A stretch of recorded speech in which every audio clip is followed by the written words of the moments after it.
귀한 찬양, 하나님의 은혜를 우리에게 더해 주는 시간이었습니다. 감사합니다.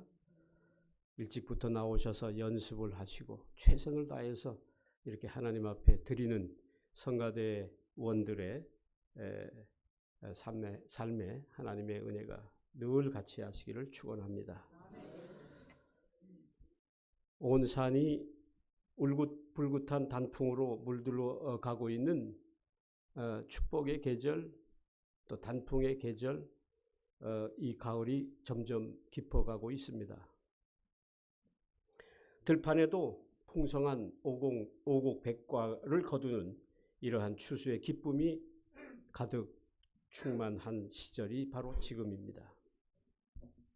사람의 많은 땀과 그리고 수고가 이러한 풍성한 결실을 맺은 것 같이 생각되지만 정말 그 속에는 눈에 보이지 않는 하나님의 은혜가 농부들에게 많은 땀의 결실을 더해주는 계절이 아닌가 이렇게 생각해 봅니다.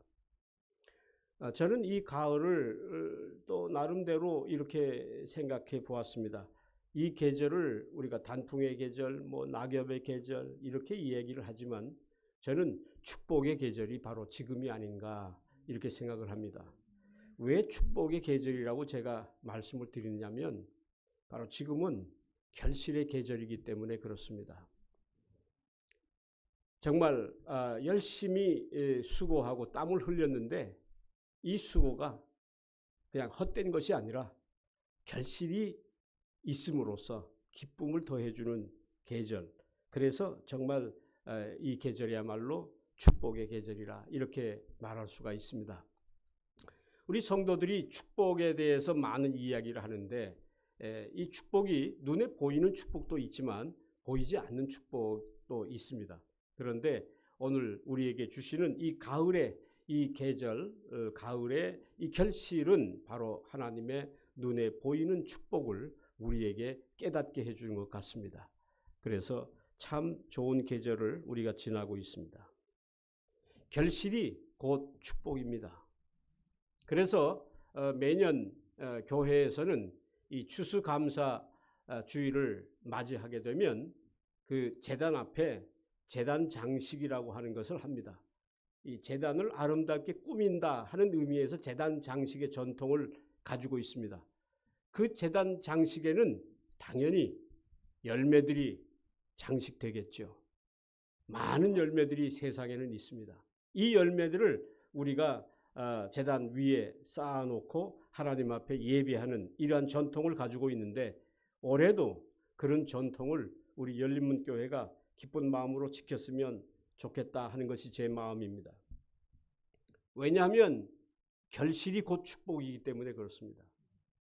우리가 눈으로 이 결실을 바라보면서 하나님의 축복이 저기 있구나 이렇게 깨닫는 거예요. 하나님의 축복이 저 제단 속에 있음을 우리가 함께 눈으로 보면서 하나님 앞에 정말 진심으로 마음을 다해서 감사하는 시간, 이것이 바로 추수감사주일이 아닌가 저는 그렇게 생각합니다. 생각해 보십시다.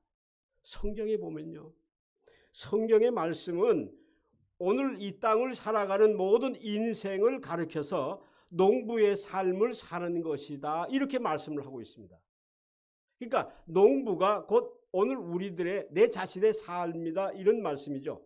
오늘 읽은 마태복음 20장의 말씀도 바로 농부가 곧 우리의 인생들이 바로 우리의 이 농부가 아닌가 생각해 보게 하는 말씀입니다.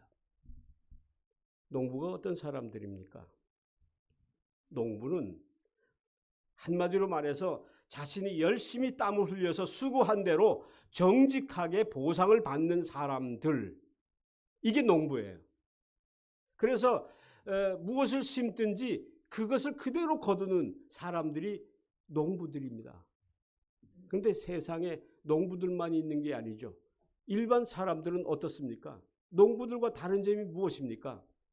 아무것도 안 심고 많은 것을 거두려고 하죠. 콩을 심어놓고 팥을 기대하는 사람들이 많이 있습니다. 그런데 농부들은 절대로 그렇지 않습니다. 콩을 심으면 콩을 거두는 사람들이에요. 그래서 농자천하지대본이라는 말이 있는데 이와 같은 말처럼 농부의 심정에서 인생을 살아가는 진정한 지혜를 얻을 수 있다고 생각합니다. 그래서 우리는 이 농부들을 존경해야 된다 이렇게 생각합니다. 그런데 주님은 오늘 본문에서 이 농부, 이 인생을 살아가는 이 농부 혹은 오늘 본문의 정확한 표현은 포도원 품꾼이라고 나와 있는데 이 포도원 품꾼들에 대해서 말씀하면서 그들을 통해서 눈에 보이지 않는 영원한 하나님의 나라의 비밀, 그 비밀이 무엇인가 하는 것에 대해서 사람들에게 가르쳐주고 계십니다. 깊어가는 가을과 그리고 결실을 계절에 맞는 이 계절에 맞는 오늘의 본문을 우리가 읽어보면서 정말 오늘을 살아가는 진정한 지혜, 그 지혜가 무엇일까? 또 그 지혜를 함께 나누는 오늘 이 시간이 되었으면 좋겠습니다. 오늘의 본문은 여러분이 잘 아시는 말씀입니다. 그리고 오늘 본문의 마지막 그 결론은 먼저 된 자와 나중된 자에 대한 말씀이 나오고 있습니다. 우리는 그 말씀을 이해하기 위해서 좀 더 이 본문에 좀 더 접근해 보고자 합니다. 일명 포도원 품꾼의 비유라고 알려져 있는 오늘 이 본문은 영생에 대한, 즉 구원에 대한 하늘의 변치 않는, 변하지 않는 영적인 질서, 그 질서가 무엇인가 하는 것에 대해서 말씀해 주고 있습니다. 포도원 주인이 오늘 본문에 보니까 하루에 한 데나리온이라고 하는 당시의 화폐 돈을 동전인데 이것을 주고 사람들을 고용을 하였습니다. 여러 품꾼들과 계약을 하고 있습니다. 그런데 일과가 다 끝나고 해가 저물어 가고 있는데 하루 일과를 마치고 품꾼들과 이제 하루 동안 수고한 그 싹쓸 보상하는, 정산하는 이와 같은 자리에서 그만 큰 소리가, 시끄러운 소리가 났던 거예요. 그 일은 포도원에 일찍 온 품꾼들이 나중에 온 품꾼들에게도 주인이 똑같이 한 데나리온의 품삯을 준 것을 알고는 먼저 온 품꾼들이 소란스럽게 떠들기 시작을 했습니다. 먼저 온 품꾼들이 말을 합니다. 나중 온 이 사람들을 어떻게 1시간밖에 일을 하지 않았는데 종일토록 더위와 그리고 수고를 견딘 우리와 어떻게 똑같이 줄 수가 있겠습니까? 라고 하는 말이에요. 이거는 좀 불공평하지 않습니까? 하면서 주인에게 불평을 털어놓기 시작했습니다. 사실 어떻게 보면 이 말씀을 곰곰이 생각해 보면 이 품꾼들의 말이 옳아요. 우리가 살아가는 이 세상의 상식에 비추어 보면 그게 맞는 말이지. 당연히 맞죠. 사실 먼저 온 품꾼들의 편에서 보면 공감이 가는 이야기인 거예요. 그리고 이것은 어떻게 보면 우리가 살아가고 있는 이 치열한 경쟁 사회 속에서 우리가 겪고 있는 이와 같은 모습들이라고 볼 수가 있습니다. 그런데 보세요. 단 한마디로 말하면 이 장면은 사람들의 시각에서 보는 말씀과 그리고 한편 주인의 시각에서 주인의 뜻에서 보는 이 상황은, 결과는 전혀 달랐습니다. 이게 달랐다는데 좀 주목할 필요가 있어요. 이 똑같아야 좋겠는데 이게 달랐다는 거예요. 내 뜻이 다 주인의 뜻과 같으면 얼마나 좋겠습니까? 그렇죠? 우리가 신앙생활을 할 때도 그렇지 않아요? 내가 생각하고 소원하는 일들이 그대로 하나님의 뜻에 따라서 합당하게 여겨져서 그래서 이루어지면 참 좋겠는데 그렇지 않다 하는 점에서 오늘 이 본문이 이것을 우리에게 명확하게 보여주고 있습니다. 달랐습니다. 같지 않았습니다. 그런데 우리는 같을 것이라고 생각하면서 살아가고 있다고 하는 거예요. 분명한 사실은 주인과 모든 품꾼들이 분명한 것은 하루에 한 데나리온씩을 주기로 계약했다는 이 사실이 첫 번째고, 그렇죠? 그 다음에 두 번째는 주인이 말한 대로 품삯이라는 것, 보상이라고 하는 것, 다시 말하면 축복을 주는 이 상대가 바로 누구냐는 것이죠. 그것은 바로 품삯은 주는 사람의 뜻대로 주는 것이 합당하다. 성경은 이렇게 명확하게 선을 긋고 있습니다. 참 이 단순한 사실인데 우리가 정말 이 사실을 우리가 망각할 때가 얼마나 많은지 모른다는 거예요.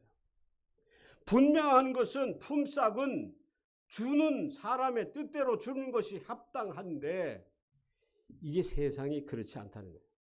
품삯은 주인의 뜻대로 주는 것이라고 생각하지만 받는 사람의 뜻대로, 내 마음대로, 내 뜻대로 받아야 한다고 생각하는 이것이 오늘 우리가 살아가는 어쩌면 현실일지도 모를 것입니다. 그래서 오늘 본문의 가장 중요한 중심 콘텐츠 또는 키워드는 14절의 말씀인데, 이 14절을 보니까 나중 온 이 사람에게 너와 같이 주는 것이 내 뜻이니라, 이 말씀이에요. 정말 오늘 우리는 이 결실의 계절을 맞이하면서 결실이라고 하는, 열매라고 하는 이것을 생각해 보면서 정말 우리는 그 열매를 그와 같은 주인의 마음, 하나님의 마음, 주님의 뜻, 그 뜻대로 내가 결실을 거두고 있는가 하는 사실을 우리가 생각해 보아야 한다는 것입니다. 이것이 바로 오늘 본문의 키워드입니다. 결론적으로 얘기하면 하나님께서는 먼저 온 자나 나중 온 자에게나 동일한 은혜를 베푸시는 것이 오직 하나님만의 절대적인 주권이라고 하는 사실인 것입니다. 우리는 이 사실에 대해서 의의를 달거나 또는 이 사실에 대해서 의심을 하거나 그래서는 안 되는 것입니다. 많은 사람들이 신앙생활 속에서 많은 시험을 겪고 그리고 때로는 낙심을 하는 것이 바로 이 사실을 망각해서 오는 일이 아닌가? 저는 그렇게 생각해요. 자, 그런데 먼저 온 품꾼들이 이러한 절대적인 주권에 대해서 의의를 제기하고 있습니다. 불평을 하고 있었다 이 말이에요. 이성적으로는 그럴 수 있겠다는 생각을 할 수 있지만 어쩌면 우리는 이 주인의 생각이 더 합리적이라고 하는데 공감할 수밖에 없는 거예요. 이 말씀은 한마디로 무엇을 우리에게 말씀해 주고 있나 하면 이 세상의 구원을 위해서 일하고 있는 오늘 저와 여러분, 즉 교회, 이 세상에 있는 모든 교회들에게 교회들이 가져야 할 믿음과 그리고 그들의 마땅한 자세, 이것을 오늘 이 본문이 우리에게 명확하게 보여주고 있습니다. 열심히 일하는데 중요한 건 주인의 뜻에 따라 열심히 일해야 한다는 이 단순한 진리를 이 본문이 명확하게 우리들에게 보여주고 있습니다. 자, 성서 해석학이라고 하는 학문이 있는데요. 성서 해석학에 보면 여기서 이 본문에 포도원에 온 사람, 먼저 온 사람이 있고 나중에 온 사람 이렇게 갈라지고 있는데 여기 보면 성서 해석학적으로 보면 먼저 온 자가 누구일까? 먼저 온 자는 다른 민족보다 먼저 선택을 받은 이스라엘을 가리켜요. 유대 민족을 가리켜요. 그리고 이 유대 민족일 뿐만이 아니라 오늘 이 21세기를 살아가는 나면서부터 일찍부터 먼저 믿은 성도들을 가리켜서 품꾼, 먼저 온 품꾼들이라고 해석할 수가 있습니다.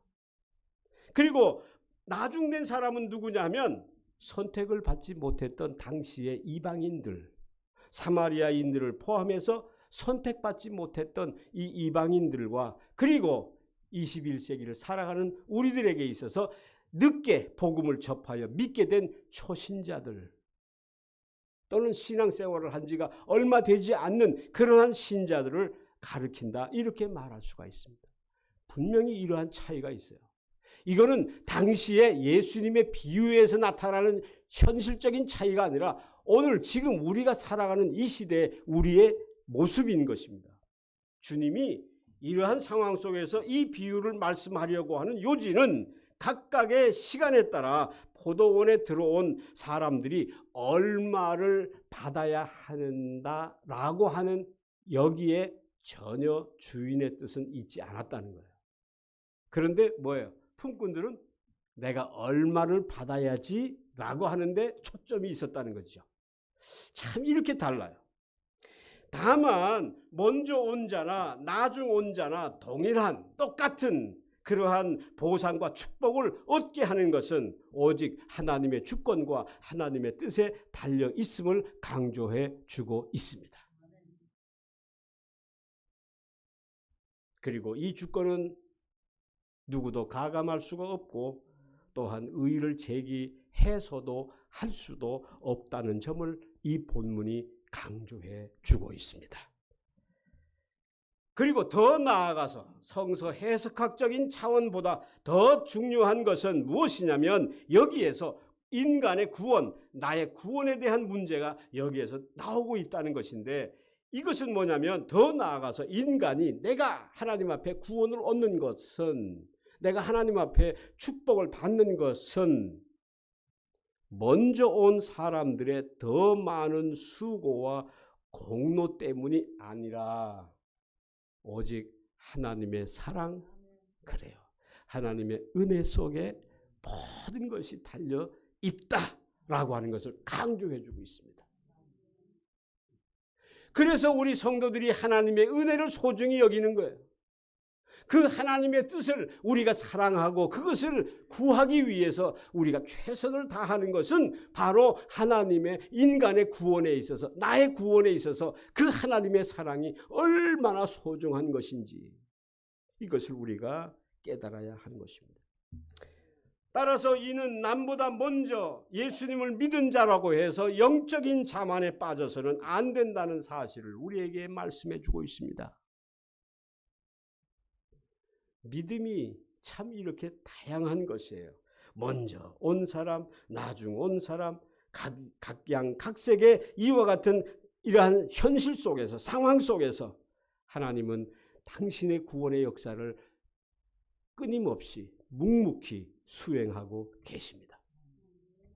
이것이 바로 오늘 우리의 현실이고 나의 자리예요.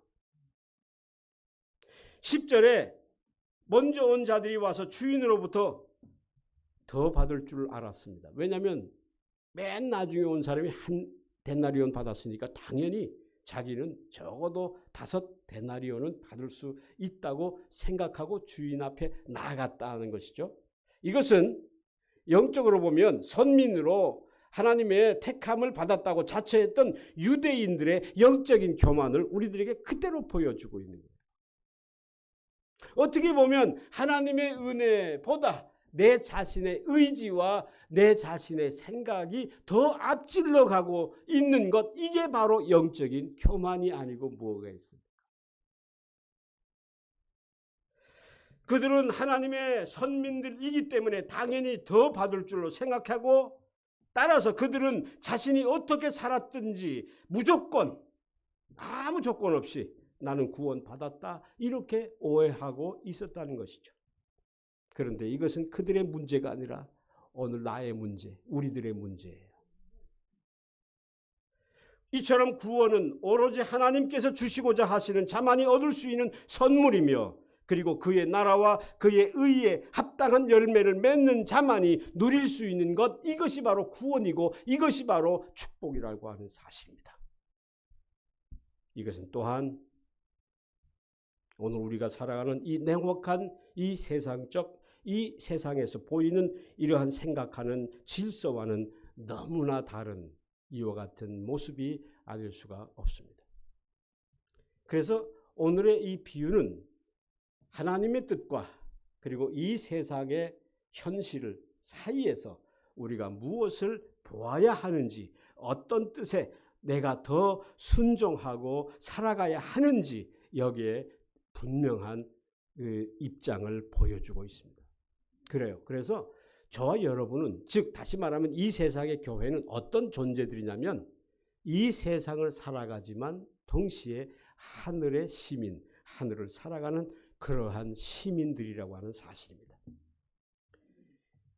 오늘 비유에서 나오는 중요한 네 가지의 키워드가 나오는데요. 그 단어는 무엇들이냐면 첫째, 포도원이라는 단어가 나오고, 그 다음에 두 번째는 집주인, 천국은 그 집주인과 같다 그랬잖아요.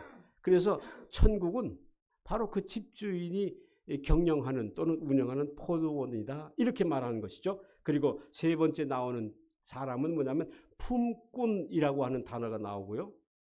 그 다음에 제일 마지막에 나오는 사람들이 청지기라고 하는 단어예요.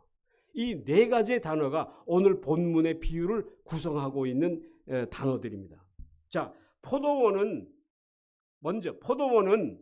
천국이에요. 천국은. 그래서 여기 본문에 보면 천국은 이랬잖아요. 주어가 천국이에요. 그런데 천국은 뭐냐면 포도원이다, 이렇게 말하고 있어요. 그리고 이 포도원은 어디입니까? 열림문 교회예요. 열림문 교회예요. 여긴 포도원이에요. 네.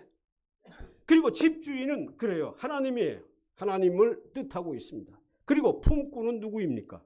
품꾼은 세상 사람들, 나와 같은 사람들, 이게 품꾼들이에요. 그리고 마지막 청지기라고 하는 단어가 나오는데, 이 청지기는 예수 그리스도와 예수님을 믿은 구원받은 자, 이것을 청지기 이렇게 말합니다. 자, 장터가 나오는데요. 장터는 어디입니까? 교회가 속해 있는 이 세상을 장터라 이렇게 말해요. 그리고 세상 속에 교회는 어떤 사명이 주어졌느냐면, 이 본문에 의하면 장터에서, 그냥 마당에서, 장터에서 이리저리 그냥 시간 때우고 살아가는, 놀고 있는 이러한 세상 사람들을 포도원인 교회와 천국으로 불러들이기 위해 부름받은 사람들, 이게 바로 교회예요. 그러니까 열림문 교회가 어떤 교회냐면 장터에 놀고 있는 사람들, 아직 주님을 알지 못해서 그냥 우왕좌왕하는 사람들, 바로 그들을 반드시 교회로, 주님의 교회로 불러들여야 할 사명을 가지고 있는 것이 오늘 열림문 교회의 존재예요. 교회가 섬기는 모든 사역은 오직 하나님의 구원을 위해서 일해야 하는 것입니다. 교회가 하나님의 구원을 위해서 일을 해야 되는데, 이 세상의 교회들을 보면 교회는 교회인데 하나님의 구원과는 달라요. 교주의 주머니를 위해서, 또는 인간의 입신 양면을 위해서 존재하는 교회들이 얼마나 많이 있는지 모릅니다. 교회 생활은, 내 신앙 생활은 결국 내가 어느 교회에 교접을 두고 있는 것이 아니라 하나님의 영광을 위해서, 하나님의 뜻을 위해서 내가 얼마나 열심히 일하고 있는가에 관심을 가져야 하는 것입니다. 오늘 김혜란 권사님이 바로 그 기도를 했어요. 열심히, 우리에게 구할 것은 충성인데 왜 충성을 구해야 하느냐면 열심히 일하기 위해서 충성이 필요한 거잖아요. 그래서 충성을 구했습니다. 얼마나 좋은 기도예요. 한 교회 안에는, 특히 우리 열림문 교회 안에는 본문처럼 아침 6시에 온 분들이 있고, 여기서 아침 6시라고 하는 것은 유대 사람들은 0시 그랬어요. 왜냐하면 유대인들은 참 합리적인 사람들 같아요. 왜냐하면 해가 뜨는 시간을 0시라고 했거든요. 우리는 깜깜한 시간에 0시라고 그러잖아요. 개념이 달라요. 그 사람들이 아주 합리적이에요. 왜냐하면 해가 뜨는 시간부터 하루를 스타트하는 거예요. 그래서 아침 6시가 0시예요. 그 다음에 유대인 시간으로 보면 3시는 6시 플러스 3이니까 아침 9시죠. 그리고 낮 12시와 오후 3시, 그리고 각각 이렇게 오는 사람들이 있는가 하면, 여기 본문에 보니까 마지막 온 사람이 있어요. 그 사람은 언제 왔느냐면 1시간 전에 왔어요. 오후 5시에 왔다 이 말이에요. 6시에 해가 지는데 오후 5시에 왔어요. 1시간밖에 일하지 않았어요. 상식적으로 보면 아침 6시에 온 사람하고 오후 5시에 온 사람하고는 무려 11시간이나 차이가 나는 엄격한 차별이 있어야 마땅하다고 사람들은 생각합니다. 그리고 이것은 어떤 면에서 내게도 공감이 있을 수 있어요. 그러나 하나님의 뜻에서는 전혀 아니에요. 그러니까 우리는 하나님의 뜻에 우리의 삶을 맞추는 것이죠. 그러니까 그 생각을 우리의 생각으로 만들어 가야 해요. 예수님 말씀처럼 나중 온 사람이 먼저 온 사람보다 먼저 될 수 있는 것이 바로 하늘의 질서다. 오늘 이것이 말이에요. 그러니까 오후 5시에 온 사람하고, 그죠? 아침 6시에 온 사람하고 똑같을 뿐만이 아니라 어떤 면에서 보면 거꾸로. 예. 자, 이거는 어떻게 보면요, 굉장히 충격적인 말씀이에요. 여러분 그렇게 안 들으세요? 저는 그렇게 들려요. 야, 이거 대단히 충격, 아주 긴장을 갖지 않으면 안 되는 그 말씀이에요. 먼저 오고 나중 오고 하는 이러한 것이 오늘 나에게는, 이 세상의 사람들에게는 아주 중대한 문제가 될 수 있지만 하나님에게는 그것은 아무 문제가 아니다, 이렇게 말씀하고 있다는 거죠. 그렇구나. 따라서 교회는 세상의 질서를 따르는 것이 아니라 오직 하나님의 나라의 질서를 따르는 곳이어야 합니다. 먼저 온 사람들이, 여러분 여기 보세요. 참 너무 정말 우리들에게 너무 확실한 것을 보여주고 있잖아요. 자, 먼저 온 사람들하고 이제 마감 1시간 전에 온 사람들의 뭐랄까요? 그들의 마음을 한번 보세요. 한쪽은, 즉 다시 말하면 먼저 온 사람들은 원망했어요. 불평했어요. 그런데 나중 온 사람은 아무 조건 따지지 않고 자신의 싹을 바꾸는 감사밖에 한 것이 없어요. 기뻐하면서 돌아간 모습이에요. 얼마나 달라요? 이건 분명하게 우리에게 보여주는 모습 아니겠어요? 이건 가감한 것도 아니에요. 있는 그대로예요. 자, 한 사람은 원망했습니다. 내가 더 받아야 되는데 이게 뭐냐? 이러면서 원망했어요. 그런데 나중 온 사람은 어땠어요?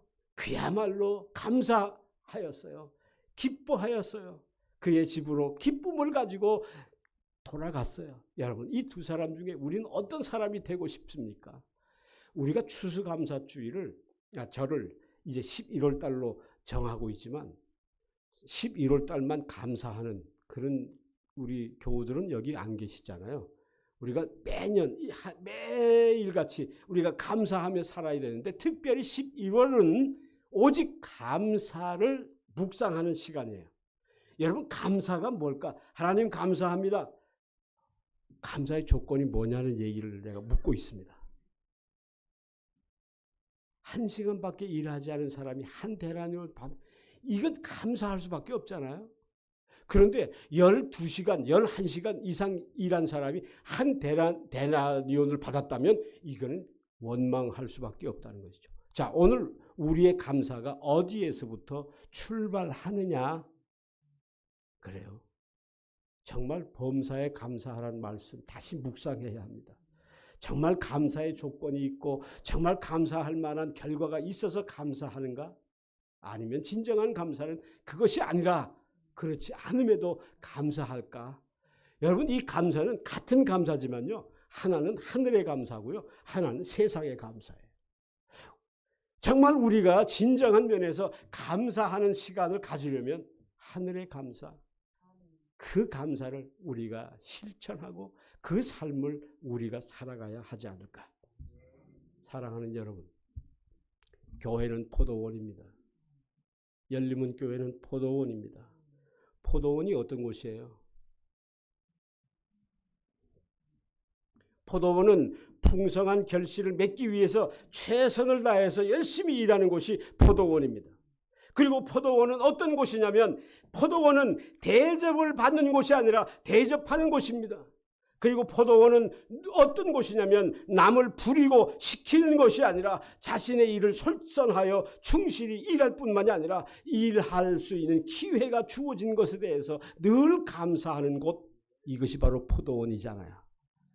그러니까 우리가 포도원에 왔으면 포도원에 거기에 맞춰야 되는데 포도원에 와놓고 우리가 대접을 받으려고 한단 말이에요.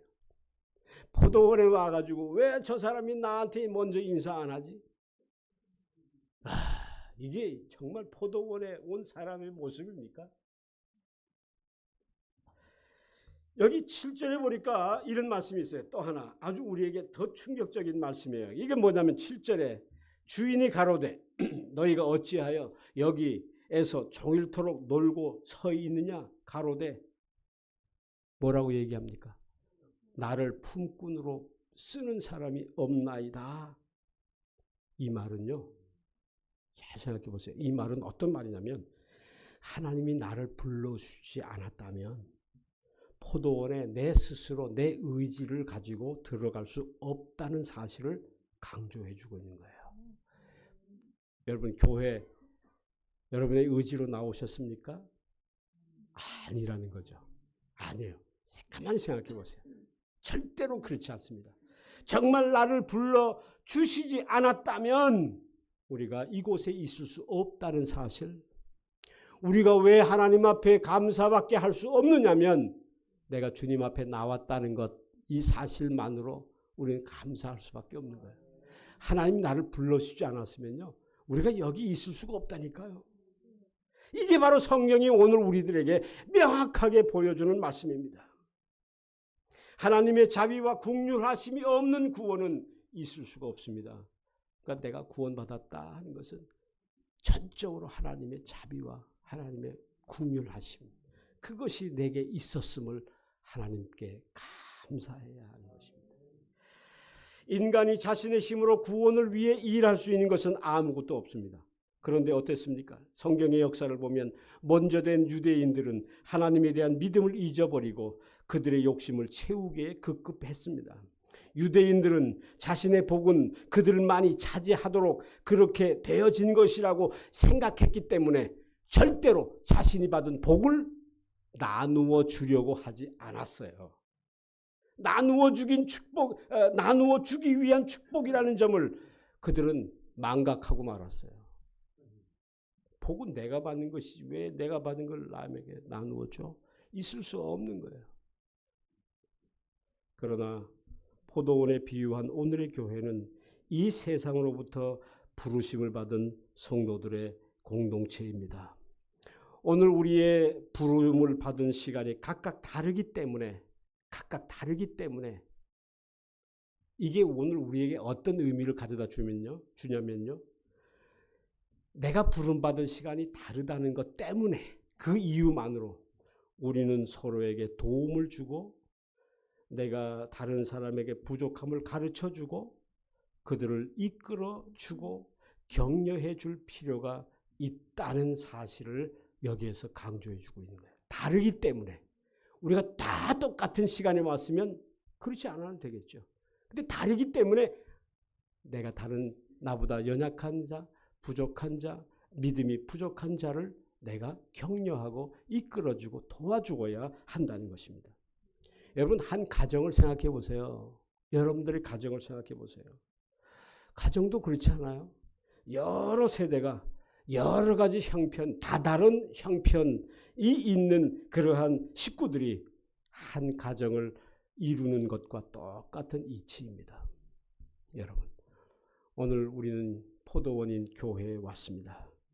먼저 된 자에게 존경과 신뢰로 대하고 반대로 나중 온 자에 대해서는 사랑과 격려를 아끼지 말아야 하는 것입니다. 여러분 주변에 부족한 믿음이 있으면요. 그들을 격려해 줘야 돼요. 그들에게 힘을 줘야 돼요. 도와줘야 돼요. 그런 교회가 진짜 하나님이 기뻐하시는 교회입니다. 저는 열린문교회에서 그런 가능성을 봤어요. 여러분들은 정말 이러한 사랑을 적극적으로 실천하는 교회, 몇 안 되는 많지 않은 교회 중에 하나입니다. 교회는 하나님 한 분 때문에 구원받은 것을 깨닫고 그 은혜에 보답하는 주님의 몸을 이룬 공동체입니다. 이러한 최선의 삶은 구원을 받기 위한 것이라기보다는 내가 이미 받은 은혜, 그 구원을 감사함으로 응답하는 그러한 삶이에요. 오늘 추수감사주일, 2024년 추수감사주일, 과연 내게 어떤 하나님의 구원의 사랑이 내게 있음을 우리가 생각하고 그것을 다시 한번 찾아보는 시간이 될 수 있기를 바랍니다. 그래서 하나님은 정말 구원을 베푸시되 먼저 온 자나 나중 온 자나 아무것도 가리지 아니하고 모두에게 동일한 구원을 베풀어 주십니다. 이게 바로 하나님의 뜻이에요. 그러니까 우리는 하나님의 은혜 안에서 동등해야 합니다. 우리는 평등해야 합니다. 우리의 힘과 열심이 아니기 때문에 오직 하나님의 은혜가 열림은 교회를 만들어 가십니다. 같이 주는 것이 내 뜻이니라. 우리가 받은 구원에 대해서 자만하지 말고 이 하나님의 은혜 때문에 그 은혜만으로 오직 하나가 되는 하나님의 열림은 가족들이 되시기를 간절히 주님의 사랑으로 축복합니다. 아멘. 모든 지각 위에 뛰어나신 하나님의 평강이 오늘 여러분을 지켜주시기를 바랍니다. 아멘.